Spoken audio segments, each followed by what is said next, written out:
ಜಗಕ್ಕೆ ಶಾಂತಿ ಪಾಠ ಹೇಳಿದಂತ ನಾಡಿದು, ದಯವೇ ಧರ್ಮವೆಂದು ಸಾರಿದಂತ ನಾಡಿದು, ಜಗಕ್ಕೆ ಶಾಂತಿ ಪಾಠ ಹೇಳಿದಂತ ನಾಡಿದು. ಕೃಷ್ಣ ಮತ್ತು ಸುಧಾಮರ ಕಥೆಯನ್ನು ನಾವೀಗ ಹೇಳುತ್ತಿದ್ದೇವೆ. ಒಂದು ಸಮಯದಲ್ಲಿ ಸಾಂದೀಪನಿ ವಿದ್ಯಾಲಯದಲ್ಲಿ ಕೃಷ್ಣ ಮತ್ತು ಸುಧಾಮ ಹಲವಾರು ವಿದ್ಯಾರ್ಥಿಗಳು ಓದುತ್ತಿದ್ದರು. ಒಂದು ದಿನ ಆಶ್ರಮಕ್ಕೆ ಭೃಗುಋಷಿ ಎಂಬ ಅತ್ಯಂತ ಕ್ರೋಧಿತವಾದ ಗುರುಗಳು ಭಿಕ್ಷೆಗಾಗಿ ಆಗಮಿಸಿದರು. ಗುರುಮಾತೆಯರು ಹೇಳಿದರು, ಋಷಿಗಳೇ, ನಿಮಗೆ ನೀಡಲು ನಮ್ಮ ಆಶ್ರಮದಲ್ಲಿ ಏನೂ ಇಲ್ಲ ಎಂದರು. ಮೂಲೆಯಲ್ಲಿರುವ ಎರಡು ಕಡಲೆಕಾಯಿ ಚಿಕ್ಕ ಗಂಟುಗಳು ಕಾಡಿಗೆ ಹೋಗಿ ಹಣ್ಣು ಮತ್ತು ಹೂ ತರುವಂತ ವಿದ್ಯಾರ್ಥಿಗಳಿಗಾಗಿ ಇರಿಸಲಾಗಿತ್ತು. ಗುರುಗಳಿಗೆ ಗುರುಮಾತೆಯರು ಹೇಳಿದರು, ಗುರುಗಳೇ, ನಮ್ಮ ಆಶ್ರಮದಲ್ಲಿ ನಿಮಗೆ ನೀಡಲು ಏನೂ ಇಲ್ಲ, ದಯವಿಟ್ಟು ನೀವು ನಾಳೆ ಬನ್ನಿ ಎಂದು ಹೇಳಿದರು. ಆಗ ಕೋಪಿತವಾಗಿರುವ ಋಷಿಯು ತಮ್ಮ ದಿವ್ಯ ದೃಷ್ಟಿಯಿಂದ ಆಶ್ರಮದಿಂದ ಹೊರಗೆ ಬಂದು ಒಂದು ಗಿಡದ ಕೆಳಗೆ ಕುಳಿತುಕೊಂಡು ಆಶ್ರಮಕ್ಕೆ ದಿವ್ಯ ದೃಷ್ಟಿಯಿಂದ ನೋಡುತ್ತಿದ್ದರು. ಋಷಿಗಳಿಗೆ ಕಾಣಿಸಿದ್ದವು.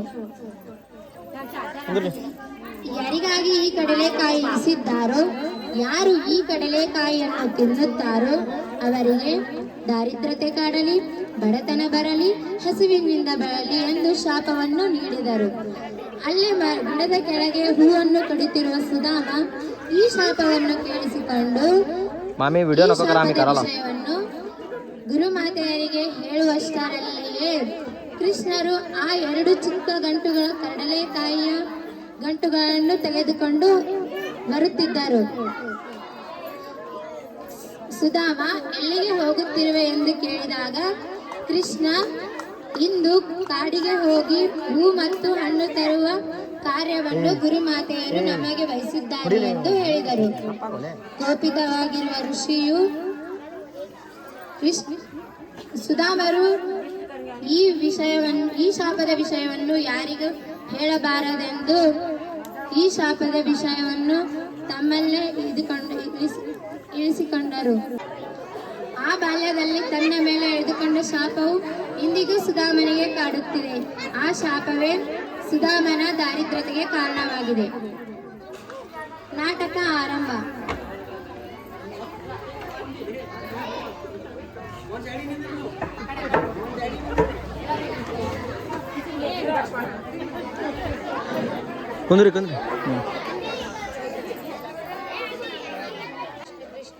ಸುಧಾಮ ತನ್ನ ಮನೆಯಲ್ಲಿ ಕೃಷ್ಣನನ್ನು ನೆನೆಯುತ್ತಿದ್ದಾರೆ. ಸುಧಾಮನ ಹೆಂಡತಿ ಸುಶೀಲಾ ತನ್ನ ಮನೆ ದಾರಿದ್ರ್ಯತೆಯನ್ನು ನೋಡುತ್ತಿದ್ದಾರೆ.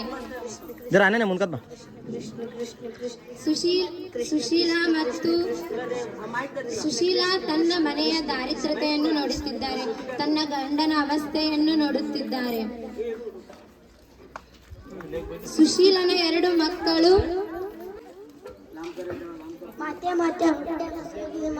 ಹಸುವಿನಿಂದ ಹೊಟ್ಟೆ ನೋವಾಗುತ್ತಿದೆ, ಹಸು ನಕೊಂಬಂತಿಲ್ಲ.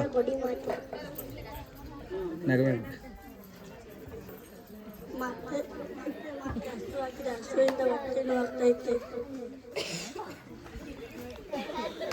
2 ದಿನಗಳಿಂದ ಊಟ ಮಾಡಿಲ್ಲ, ಹೊಟ್ಟೆ ನೋವಿನಿಂದ ಬಳಲುತ್ತಿದ್ದಾರೆ. ನಾವು ಕೂಡ ಏನೂ ತಿಂದಿಲ್ಲ, ಬರೀ ಕೃಷ್ಣ ಕೃಷ್ಣ ಅಂತಿರಲ್ಲ. ನಾನು ಕೇಳಿದ್ದೇನೆ, ನಿಮ್ಮ ಮಿತ್ರರಾದ ಶ್ರೀಕೃಷ್ಣ ದ್ವಾರಿಕೆಯ ರಾಜ ಇದ್ದಾರಂತಲ್ಲ, ನೀವು ಏಕೆ ಅವರಲ್ಲಿ ಹೋಗಿ ಸಹಾಯ ಕೇಳುವುದಿಲ್ಲ? ನೀವು ಕೇಳಿದರೆ ಅವರು ಖಂಡಿತವಾಗಿಯೂ ನಮಗೆ ಅವರು ಸಹಾಯ ಮಾಡುತ್ತಾರೆ. ನಮ್ಮವಾಗಿ ಇಲ್ಲವಾದರೂ ಪರವಾಗಿಲ್ಲ, ಈ 2 ಪುಟ್ಟ ಮಕ್ಕಳಿಗೋಸ್ಕರವಾದರೂ ಹೋಗಿ ಸಹಾಯ ಮಾಡಿ. ನೀವು ಕೂಡ ನಿಮ್ಮ ಮಿತ್ರನನ್ನು ನೋಡಿಯೇ ವರ್ಷಗಳೇ ಕಳೆದಿವೆ, ನೀವೇಕೆ ನಿಮ್ಮ ಮಿತ್ರನನ್ನು ನೋಡಲು ಹೋಗಬಾರದು? ಹೌದು, ಸರಿ. ನನ್ನ ಮಿತ್ರ ಕೃಷ್ಣ, ಅವನ ಹತ್ತಿರ ನನ್ನ ಈ ದಾರಿದ್ರ್ಯತೆಯ ಮುಖವನ್ನು ಇಟ್ಟುಕೊಂಡು ಹೋಗಲು ನನಗೆ ಮುಜುಗರ. ಸರಿ, ನನಗಾಗಿ ಎಲ್ಲವಾದರೂ ನನ್ನ ಈ ಮಕ್ಕಳಿಗೋಸ್ಕರ ಹೋಗಿ ಬರುತ್ತೇನೆ. ಮಾರನೇ ದಿನ ಸುಧಾಮ ಕೃಷ್ಣನನ್ನು ನೋಡಲು ಹೊರಟಿದ್ದಾನೆ.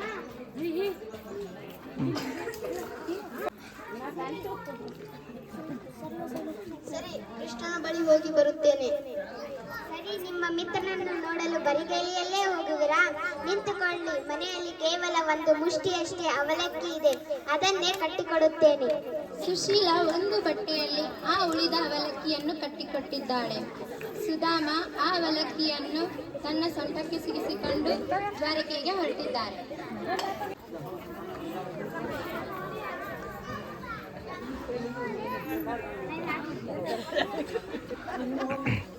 ಸುಧಾಮ ದ್ವಾರಿಕೆಯ ದ್ವಾರದ ಮುಂದೆ ಬಂದು ನಿಂತಿದ್ದಾರೆ. ನಿಲ್ಲಿ ಬ್ರಾಹ್ಮಣ, ನಿಲ್ಲಿ. ನಿಮಗೆ ಯಾರು ಬೇಕಾಗಿತ್ತು? ಸ್ವಾಮಿ, ನಾನು ಕೃಷ್ಣನ ಮಿತ್ರ. ಕೃಷ್ಣನನ್ನು ನೋಡಬೇಕಿತ್ತು. ಯಾವ ಕೃಷ್ಣ? ದ್ವಾರಿಕಾಧೀಶ ಕೃಷ್ಣನನ್ನು ನೋಡಬೇಕಿತ್ತು. ಆಗ ದ್ವಾರಪಾಲರು ಚಿಂತೆಯಿಂದ ಮತ್ತು ಕೋಪದಿಂದ ಸುಧಾಮನ ಅವಸ್ಥೆಯನ್ನು ನೋಡುತ್ತಿದ್ದಾರೆ. ನೀವು ಶ್ರೀಕೃಷ್ಣರ ಮಿತ್ರರೇ? ನೀವು ಶ್ರೀಕೃಷ್ಣನನ್ನು ನೋಡಲು ಬಂದಿದ್ದೀರೇ? ತಡೆಯಿರಿ, ನಾನು ಈ ವಿಷಯವನ್ನು ಕೃಷ್ಣರಿಗೆ ತಲುಪಿಸಿ ಬರುತ್ತೇನೆ. ದ್ವಾರಪಾಲ ಕೃಷ್ಣರಿಗೆ ಈ ಸುದ್ದಿಯನ್ನು ಮುಟ್ಟಿಸಲು ಹೊರಡುತ್ತಿದ್ದಾರೆ. ದ್ವಾರಿಕೆಯ ಅರಮನೆಯಲ್ಲಿ ಶ್ರೀಕೃಷ್ಣರು ಊಟಕ್ಕೆ ಕುಳಿತಿದ್ದಾರೆ. ಶ್ರೀಕೃಷ್ಣರ ಪತ್ನಿಯರಾದ ರುಕ್ಮಿಣಿ, ಜಾಂಬವತಿ ಮತ್ತು ಸತ್ಯಭಾಮ ಈ ಮೂವರು ಕೃಷ್ಣರಿಗೆ ಪ್ರೀತಿಯಿಂದ ಊಟವನ್ನು ಬಡಿಸುತ್ತಿದ್ದಾರೆ. ಅಷ್ಟರಲ್ಲೇ ದ್ವಾರಪಾಲ ಬಂದು, ಅಪ್ಪಣೆ ಮಹಾಪ್ರಭು. ಶ್ರೀಕೃಷ್ಣರೇ, ದ್ವಾರಿಕೆಯ ದ್ವಾರಕ್ಕೆ ಒಬ್ಬ ಬ್ರಾಹ್ಮಣ ಆಗಮಿಸಿದ್ದಾರೆ. ಅವರು ನಿಮ್ಮ ಮಿತ್ರರೆಂದು ಹೇಳುತ್ತಿದ್ದಾರೆ. ಏನು? ನನ್ನ ಮಿತ್ರನೇ? ಅವನ ಹೆಸರೇನು? ಸ್ವಾಮಿ, ಅವರ ಹೆಸರು ಸುಧಾಮನಂತೆ. ಏನು? ಏನೆಂದರೆ ಅವನ ಹೆಸರೇನು? ಇನ್ನೊಮ್ಮೆ ಹೇಳಿ. ಸ್ವಾಮಿ, ಅವರ ಹೆಸರು ಸುಧಾಮನಂತೆ. ಅವರು ನಿಮ್ಮ ಬಾಲ್ಯ ಮಿತ್ರರಂತೆ. ಅವರು ನೀವು ಒಂದು ಆಶ್ರಮದಲ್ಲಿ ಓದಿದ್ದೀರಂತೆ. ಅವರು ನಿಮ್ಮ ಬಾಲ್ಯ ಸಖಾನಂತೆ. ಏನು? ನನ್ನ ಮಿತ್ರ ಸುಧಾಮ ಬಂದಿರುವನೇ? ನನ್ನ ಬಾಲ್ಯ ಸಖ ಸುಧಾಮ ಬಂದಿರುವನೇ? ದ್ವಾರಪಾಲರೇ, ನೀವು ನಿಜ ಹೇಳುತ್ತಿರುವಿರಾ? ಸತ್ಯವಾಗಿಯೇ ನನ್ನ ಮಿತ್ರ ಸುಧಾಮ ಬಂದಿರುವನೇ? ಹೌದು ಸ್ವಾಮಿ, ಹೌದು, ಸುಧಾಮ ಬಂದಿದ್ದಾರೆ. ಸುಧಾಮ ಹೆಸರನ್ನು ಕೇಳಿ ಕೃಷ್ಣ ಊಟಕ್ಕೆ ಕುಳಿತಿರುವ ತಟ್ಟೆಯ ಮೇಲಿಂದ ಎದ್ದು ಇಷ್ಟು ಕೇಳುತ್ತಲೇ ಕೃಷ್ಣರು ಸುಧಾಮರನ್ನು ನೋಡಲು ಓಡಿ ಓಡಿ ಅವಸರವಾಗಿ ಹೋಗುತ್ತಿದ್ದಾರೆ. ರಾಜಕುಮಾರಿಯರೆಲ್ಲ ಆಶ್ಚರ್ಯದಿಂದ ನೋಡುತ್ತಿದ್ದಾರೆ. ಅಂತಹ ಯಾವ ಮಿತ್ರ ಬಂದಿದ್ದಾನೆ? ಅವರನ್ನು ನೋಡಲು ಸ್ವಯಂ ದ್ವಾರಿಕಾಧೀಶ ಶ್ರೀಕೃಷ್ಣರು ಹೊರಡುತ್ತಿದ್ದಾರೆ. ಅವರಿಗಾಗಿ ಓಡು ಹೋಗುತ್ತಿದ್ದಾರೆ. ರಾಜಕುಮಾರಿಯು ಕೃಷ್ಣರ ಹಿಂದೆ ಅವಸರವಾಗಿ ಹೋಗುತ್ತಿದ್ದಾರೆ. ಕೃಷ್ಣರು ಓಡಿ ಹೋಗಿ ಸುಧಾಮರನ್ನು ಗಟ್ಟಿಯಾಗಿ ಅಪ್ಪಿಕೊಂಡು ಅಳುತ್ತಿದ್ದಾರೆ. ಸುಧಾಮ. ಸ್ವಯಂ ದ್ವಾರಿಕಾಧೀಶ ಒಬ್ಬ ದರಿದ್ರ ಬ್ರಾಹ್ಮಣನನ್ನು ಅಪ್ಪಿಕೊಂಡು ಅಳುತ್ತಿರುವುದನ್ನು ನೋಡಿ ಇಡೀ ದ್ವಾರಿಕೆಯ ಆಶ್ಚರ್ಯಗೊಂಡಿದೆ. ಸುಧಾಮರಿಗೆ ಮುಜುಗರವಾಗುತ್ತಿದೆ. ಎಲ್ಲರೂ ಸುಧಾಮರನ್ನೇ ನೋಡುತ್ತಿದ್ದಾರೆ. ಸುಧಾಮರು ಮುಜುಗರದಿಂದ ಕೃಷ್ಣನನ್ನು ಬಿಡಿಸಲು ಪ್ರಯತ್ನಿಸುತ್ತಿದ್ದಾರೆ. ಮಂತ್ರಿಯರು, ಸೈನಿಕರು, ಮಹಾಮಂತ್ರಿಗಳು, ಮಹಾರಾಣಿಯರು ಇಂತಹ ದೃಶ್ಯವನ್ನು ದ್ವಾರಿಕೆಯಲ್ಲಿ ನೋಡಿರಲಿಲ್ಲ. ಕೃಷ್ಣರು ಸುಧಾಮರ ಕೈಯನ್ನು ಗಟ್ಟಿಯಾಗಿ ಹಿಡಿದುಕೊಂಡು ಅರಮನೆಯೊಳಗೆ ಒಯ್ದು ಸಿಂಹಾಸನದ ಮೇಲೆ ಕುಳಿಸುತ್ತಿದ್ದಾರೆ.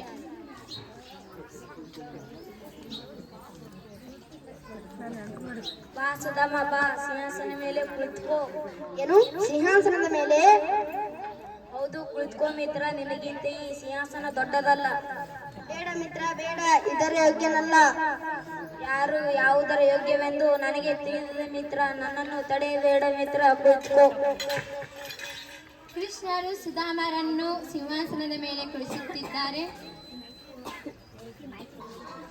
ಕೃಷ್ಣರು ಸುಧಾಮರ ಪಾದಗಳನ್ನು ತೊಳೆಯುತ್ತಿದ್ದಾರೆ. ಕೃಷ್ಣರ ಕಣ್ಣೀರು ಸುಧಾಮರ ಕಾಲುಗಳಿಗೆ ಸ್ಪರ್ಶಿಸುತ್ತಿವೆ. ಸುಧಾಮರಿಗೆ ಮುಜುಗರವಾಗುತ್ತಿದೆ. ಶ್ರೀಕೃಷ್ಣರು ಸುಧಾಮರ ಪಾದಗಳಿಂದ ತೊಳೆದ ನೀರನ್ನು ಇಡೀ ಅರಮನೆಗೆ ಸಿಂಪಡಿಸಲು ಹೇಳಿದ್ದಾರೆ. ಸುಧಾಮ, ನಿನ್ನ ಮದುವೆ ಎಲ್ಲ ಆಯ್ತಾ? ಹೌದು ಮಿತ್ರ, ಆಯ್ತು. ಏನು ಮದುವೆ ಮಾಡ್ಕೊಂಡೆ, ನನಗೆ ಕರೆಯಲೇ ಇಲ್ಲ? ಇಲ್ಲ ಮಿತ್ರ, ನಿನ್ನನ್ನು ಕರೆದರೆ ನೀನೊಬ್ಬ ಬರಲಿಲ್ಲ. ನಿನ್ನ ಜೊತೆ ಮಂತ್ರಿ ಮಂಡಲ, ನಿನ್ನ ಸೈನಿಕರು, ನಿನ್ನ ಕುದುರೆಗಳು ಇಡೀ ದಾರಿಗೆ ಬರುತ್ತಿತ್ತು. ಅಷ್ಟು ಜನರಿಗೆ ಮದುವೆಯಲ್ಲಿ ಊಟ ಹಾಕುವ ಸಾಮರ್ಥ್ಯ ನನಗಿಲ್ಲ. ಆದ ಕಾರಣ ಕರೆಯಲಿಲ್ಲ. ಇರಲಿ ಬಿಡು ಮಿತ್ರ, ನೀ ಬಂದೆ ಅಲ್ಲ, ನನಗೆ ಅಷ್ಟು ಸಾಕು. ಇಷ್ಟು ವರ್ಷವಾದ ಮೇಲೆ ನನ್ನನ್ನು ನೋಡಲು ಬಂದಿದ್ದೀಯಾ, ನನಗಾಗಿ ಏನು ತಂದಿಲ್ಲವೇ? ಸುಧಾಮರಿಗೆ ಸುಶೀಲ ಕೊಟ್ಟಿರೋ ಅವಲಕ್ಕಿ ನೆನಪಿಗೆ ಬಂದು ಆ ಅವಲಕ್ಕಿಯನ್ನು ಮುಜುಗರದಿಂದ ಮುಚ್ಚಿಕೊಳ್ಳುತ್ತಿದ್ದಾರೆ. ಅವಲಕ್ಕಿಯನ್ನು ಕಸಿದುಕೊಂಡು ಕೃಷ್ಣ, ಮಿತ್ರ, ನನಗಾಗಿ ಅಮೃತವನ್ನೇ ತಂದಿರುವೆ. ಕೃಷ್ಣರು ಅವಲಕ್ಕಿಯನ್ನು ತಿನ್ನಲು ಆರಂಭಿಸಿದರು. ಮೊದಲನೇ ತುತ್ತಿನಲ್ಲಿ ಜಗತ್ತಿನ ಎಲ್ಲಾ ವೈಭವವನ್ನು ನೀಡಿದರು. ಎರಡನೇ ತುತ್ತಿನಲ್ಲಿ ಕುಬೇರನ ಸೃಷ್ಟಿ ಸಂಪೂರ್ಣ ಐಶ್ವರ್ಯವನ್ನು ನೀಡಿದರು. ಮೂರನೇ ತುತ್ತಿನಲ್ಲಿ ರುಕ್ಮಿಣಿಯು ಕೃಷ್ಣರನ್ನು ತಡೆದು, ನಿಲ್ಲಿ ಸ್ವಾಮಿ, ನಿಲ್ಲಿ. ಮೂರನೇ ತುತ್ತಿನಲ್ಲಿ ನಿಮ್ಮ ಸ್ಥಾನವನ್ನೇ ಬಿಟ್ಟುಕೊಡುವಿರೇ?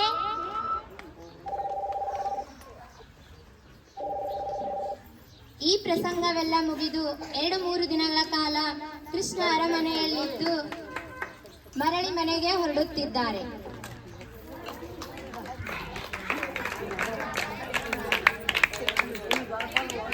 ಶರಣು ಶರಣು ಸರಿ ಮಿತ್ರ, ನಾನು ಹೋಗಿ ಬರುತ್ತೇನೆ. ಮನೆಯಲ್ಲಿ ಸುಶೀಲಾ ಮತ್ತು ಮಕ್ಕಳು ನನ್ನ ಹಾದಿಯನ್ನು ಕಾಯುತ್ತಿದ್ದಾರೆ. ಸರಿ ಮಿತ್ರ, ಮತ್ತೆ ಮತ್ತೆ ಬರುತ್ತಿರು. ಜರ ನಿಂದ್ರಲೇ. ಆಯ್ತಾಯ್ತು, ನಿಂದ್ರ ಒಂದೇ ಸೆಕೆಂಡ್ ನಿಂದ್ರ. ಶರಣು, ಸುಧಾಮ ಮರಳಿ ಮನೆಗೆ ಹಿಂತಿರುಗಿದ್ದಾರೆ. ತಮ್ಮ ಮನೆ ಇರುವ ಸ್ಥಳಕ್ಕೆ ಬಂದಿದ್ದಾರೆ. ಆದರೆ ಅಲ್ಲಿ ಅವರ ಮನೆಯೇ ಇಲ್ಲ. ಅಲ್ಲೊಂದು ದೊಡ್ಡ ಅರಮನೆ ನಿರ್ಮಿತವಾಗಿದೆ. ಸುಧಾಮರು ಅವರ ಮನೆಯನ್ನು ಅತ್ತ ಇತ್ತ ಹುಡುಕುತ್ತಿದ್ದಾರೆ. ಅಷ್ಟರಲ್ಲೇ ಸುಶೀಲಾ ಮತ್ತು ಅವರ ಇಬ್ಬರು ಮಕ್ಕಳು ಅರಮನೆಯಿಂದ ಹೊರಬಂದು, ಸುಶೀಲಾ, ನೀನೇನು ಇಲ್ಲಿ ಮಾಡುತ್ತಿರುವೆ? ನಮ್ಮ ಗುಡಿಸಲು ಎಲ್ಲಿ ಹೋಯ್ತು? ಇದೇನು ನಿನ್ನ ಅವಸ್ಥೆ? ಈ ಅರಮನೆ ನಮ್ಮದೇ. ಈ ಬಂಗಾರ, ಒಡವೆ, ಐಶ್ವರ್ಯ ಎಲ್ಲವೂ ನಮ್ಮದೇ. ನಿಮ್ಮ ಮಿತ್ರರಾದ ಶ್ರೀಕೃಷ್ಣರಿಂದಲೇ ಸಾಧ್ಯವಾಗಿದ್ದು. ಅವರೇ ನಮಗೆ ಸಹಾಯ ಮಾಡಿದ್ದಾರೆ.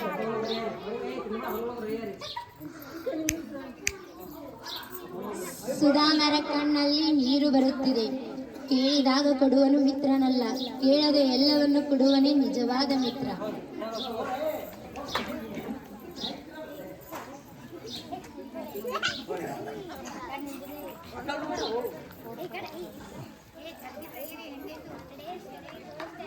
ಈ ನಾಟಕದಿಂದ ನಮಗೆ ಹಲವಾರು ರೀತಿಯ ತಿಳಿದು ಬರುತ್ತದೆ. ಈ ನಾಟಕವು ಮಿತ್ರ ಭಾವದ ಒಂದು ಆದರ್ಶವಾಗಿದೆ.